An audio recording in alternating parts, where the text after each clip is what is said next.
When NBA players move to a new team, you have to take a look at their fantasy basketball value as you're heading into the draft. In this episode, we're going to take a look at that and make sure we set you up for success this fantasy basketball season. We believe every NBA fan that plays fantasy football should also play fantasy basketball. I know you probably watch tons of videos that help you win at fantasy basketball. I'm letting you know that this video is for the points league managers. There's not enough content for fantasy points leagues, and we want to make sure that we can satisfy that craving for anyone who loves fantasy points leagues like I do. I'm Robin Marks. I worked with NBC Sports as well as Hashtag Basketball, and overall, I'm a fanatic for fantasy basketball, and I want to make sure that we win championships together. With that being said, we're going to go through a bunch of players and just kind of provide some value around where we imagine they will land at the end of the season if they stay healthy, and also give you some tips on maybe where you should consider drafting them. First player we want to take a look at is DeJounte Murray. Now, DeJounte Murray is not one of my favorite fantasy basketball players. I would say when he had that big year for San Antonio, there were some question marks for me. I was like, is this guy for real? Can he do this? Like, he was on the waiver wire a couple of weeks ago, right? And then he came to Atlanta and he kind of stabilized. I think this is what he will be. I don't think there's going to be much of an increase or decrease in terms of his value. I do believe the Pelicans still have some moves to be made. They lost Jonas Valanciunas, who we'll talk a little bit about later, but yeah, I don't know where he fits into all of this. With CJ McCollum already there, we have Zion, who's going to need the ball, Brandon Ingram, just Trey Murphy the third. There's just a lot of options. Last season for points leagues, according to Hashtag Basketball, DeJounte Murray was number 29. I don't imagine he'll be much lower or higher than that, so I would keep him stable going into this draft season.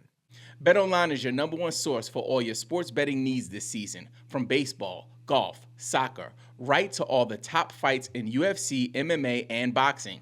Every stat, every matchup, and even live odds and spreads while the games are being played. When the game's over, head on over to our online casino and get in on a game of blackjack or poker, or unwind with one of our over 150 slot games. Head to the website today to get in on the action. Use promo code BELIEVE for your 50% free bet credit on your first deposit up to $250. Bet online. The game starts here.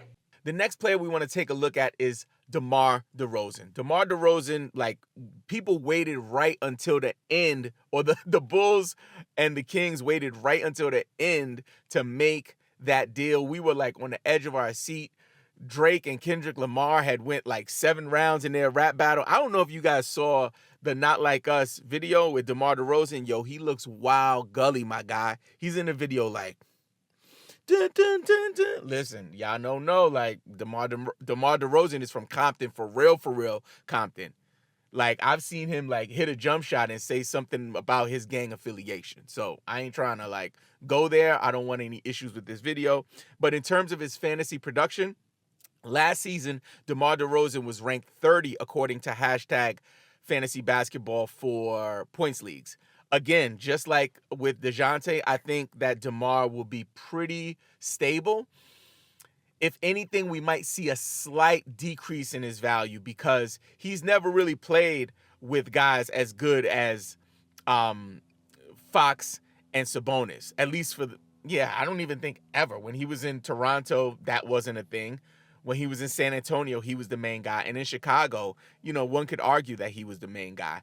Even though he was a bit of a facilitator last year, and that increased his value a bit, I think landing in Sacramento, where you have a dynamic point guard like De'Aaron Fox, you have a big who distributes the ball like it's nobody's business, racking up triple doubles. I think he might have a bit of recession in the assist department, but I think overall, one thing you can count on in terms of captain mid-range is that he's going to put up some buckets. He was 30 in points league. So one thing, this is an important nugget. This is a note you want to write down. In your queue, make sure you pay attention to where DeMar DeRozan is in your queue, whether you draft on ESPN, Yahoo, Fantrax, because he might be a lot lower than where he will land. I project that he's going to land in that 32 to 35 area by the end of the season, but they might have him lower than that. So if they do, don't hesitate to reach for him a little bit. I think DeMar DeRozan still will provide some value this coming season. Next up, we got PG-13, who last year was ranked number 45 according to the hashtag basketball points leagues. I think just and some would disagree with me. You know, I've seen a couple of videos already where people are saying that Paul George is going to take a hit. I don't think he's going to take a hit. Listen, he's always been the number one option. Wherever he played, he was the number one option. Even when he played with Kawhi in LA with the Clippers, even though Kawhi was looked at as the main guy, he was never healthy. He was always, somewhere chilling, whatever the injury was. And not to like question if he was genuinely injured or not, but like, let's keep it real. Kawhi Leonard don't be playing like that. So most of the time, Paul George was the main featured, scorer. And I think this is going to be a unique environment for him to arrive in a team where there's a clear previous MVP, right? A former MVP. And then you have an ascending young star with Embiid and Maxey, right? A former MVP and an ascending young star. Like, he's never been in a situation like this. So will there be a sacrifice in terms of some of his usage? Yeah. I don't think it's going to affect his minutes, but Paul George doesn't need the ball to be effective. He's a super efficient player, and I think that this will only, help for him to increase his efficiency. I think he's going to have a great year, and I think he's going to do better than 45 for points leagues. Next up, we got Tobias Harris, not a player that I'm crazy about. Like, I've never really been crazy about Tobias Harris, but him going back to Detroit is a good look for him for fantasy. He was the third wheel there in Philadelphia last season. And honestly, he's just been on a steady decline in terms of fantasy value. He's been taking steps down towards the hot dog water pool. The dumpster juice jacuzzi. Like, I mean, for real. Like, Tobias Harris, like, even though he was 65 in points leagues for hashtag basketball, he felt like he was $150. Let me know in the comments. Do you agree? It feels like Tobias Harris is just garbage, right? Now, I would say this. Let me just pull that back. Garbage for fantasy. I'm on the record saying that every player that is in the NBA is one of the most elite athletes on the planet. So no disrespect to Tobias Harris. I'm specifically speaking about fantasy basketball value. Yeah, so he's on that swirly slide towards the dumpster juice jacuzzi. But in Detroit, he'll be the number 2 option to Cade Cunningham. What does that mean? It means that he's going to have a lot more opportunity to put up shots.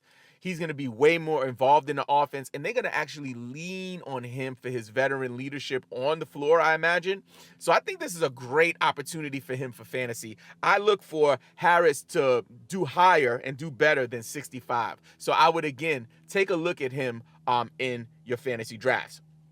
Next up, Mikal Bridges, a player that people were so high on. Like, they were Cheech and Chong, Redman, Method Man, high. And I don't give a shih tzu puppy. I'm not drafting anybody named Bridges in the second round or even the third round. I'm not drafting Mikal Bridges, Miles Bridges, Todd Bridges. Like, what? London Bridges? Nobody. But he was going in the second round last season. People was hyped, like, yo, he's in the Nets. This is his team. He's never been a it's his team kind of player. That's not his forte. He had an extremely efficient year in Phoenix, and I think our expectations were kind of muddled because of that. So I think Mikal Bridges is a good player. I'm not reaching for him, and I don't think his value is going to increase from where he was last year. I think he's going to be pretty stable. Next up, we have Josh Giddey. Josh Giddey rhymes with Diddy. I ain't going to say nothing. I don't know if you guys heard that new Eminem album. Eminem was going off on Diddy. Oh, no. It's so bad. So Giddey, Diddy, no connection, no relation. I'm just saying. Josh Giddey was 103 in points leagues last year for hashtag basketball. I think him landing in Chicago is actually going to benefit his fantasy game, and I'll tell you why. He was 103rd, right, in points leagues last year, and he got benched. His minutes decreased. And now he's going into a system where they have a lot of holes and a lot of question marks. DeMar DeRozan, was a huge part of that offense. And now they have a versatile young guard who can rebound the ball, who can assist the ball, who can shoot the ball coming in to Chicago. So for me, I think that Giddey is definitely going to increase value. I don't know how much right now. I'm going to wait to see what happens with Vucevic and some of the other moves that they're making. I don't know if they're done. But for me, I know for sure, regardless of what the roster looks like, that he will do better than 103. Scout's honor. Next up, we got Jonas Valanciunas, who went over to Washington, which is crazy, right? I heard that the Lakers wanted him. He chose the Wizards. I don't know what's happening. But in terms of his fantasy basketball value, last year he was ranked 105 in points leagues, according to hashtag basketball. And all of our rankings this season, we're just going to keep it streamlined. We're going to do all hashtag basketball. Yeah, he's going to get more minutes at Washington. Yeah, they have some other bigs there, but Dan Gafford is no longer in town. Alex Sarr is likely going to play the 4. So I think that Valanciunas actually has some opportunity to do better than 105 this year. So look for Valanciunas to increase his value this 2024-2025 season. Isaiah Hartenstein was ranked 117th according to hashtag points leagues, and I think that he will have an increase as well. He did not get as many minutes as he should have got in New York, but he still put up tons and tons of value. And I think for him arriving in a situation like OKC, but also getting the bag, he got a huge contract. So he didn't sign a huge contract so they could give him 20 minutes a game. He's going to be pushing 27, maybe 30 minutes a game. And I believe he can actually play effectively alongside Chet Holmgren. So a lot of people are like, hey, what do you mean?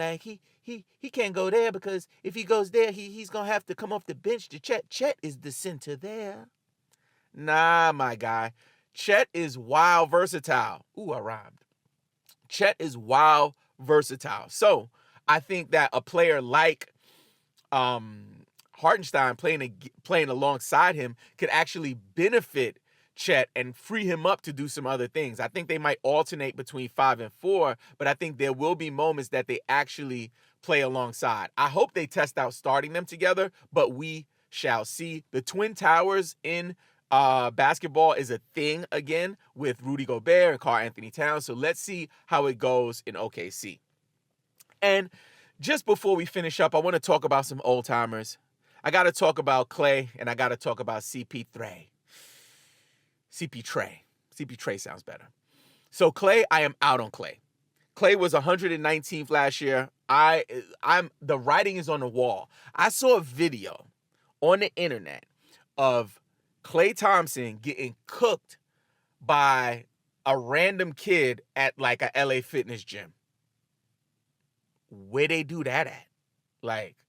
Listen, I am out on Klay Thompson, and I suggest that you are out on him too. Don't let his name confuse you. This is not the splash brother Klay. This is the dash brother Klay. Run for the hills. Do not draft this man unless you get him with your last pick. Because for me, I don't know. Especially in a points league. Maybe a category league, it might work for threes. I don't know. But for points leagues, I am all the way out on Klay Thompson. CP3.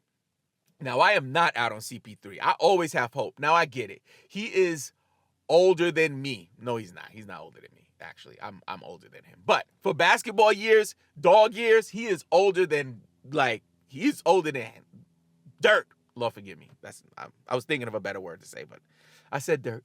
Sorry, CP. Anyway, you look at it. Look, I don't typically draft older players, but in this case, 122 last season, I think he will outperform that. I think he could possibly break the top 100. And I believe he has one of the best targets for lobs in the NBA with Victor Wembanyama. He's going to play for the Spurs, y'all. Like, it's going to be Lob City remix. I'm just saying.